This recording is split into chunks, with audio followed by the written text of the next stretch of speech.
نیروی هوافضایی سپاه از این پایگاه بازدید می‌کنند.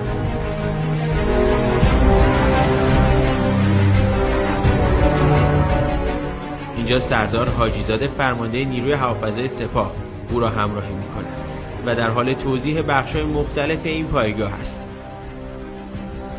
پایگاهی همچون یک آتشفشانی البته خفته در دل کوه.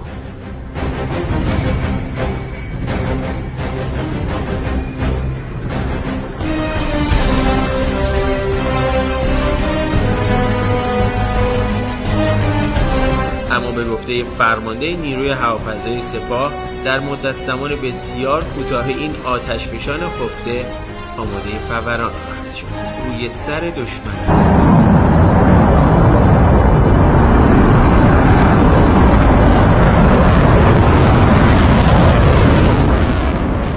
عملیات وعده صادق 2 موشک‌های این پایگاه توانستند با عبور از سامانه‌های پدافندی متعدد و متراکم رژیم صهیونیستی پایگاه هوایی نباتی محل اصلی استقرار جنگنده‌های F-35 این رژیم را نابود کنند. هنوز رژیم صهیونیستی نتوانسته پایگاه هوایی نباتی را به حالت عملیاتی خود برگرداند.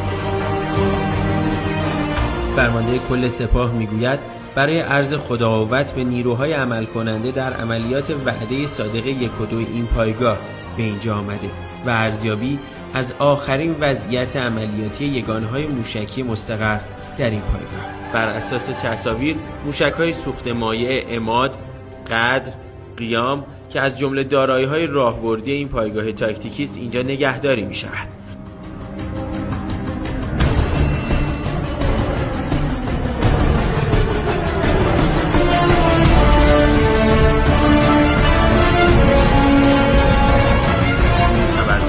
صدا و سیما با وجود ملاحظات شدید حفاظتی اجازه یافته تنها بخش بسیار کوچکی از این کوه یخ را نشان دهد.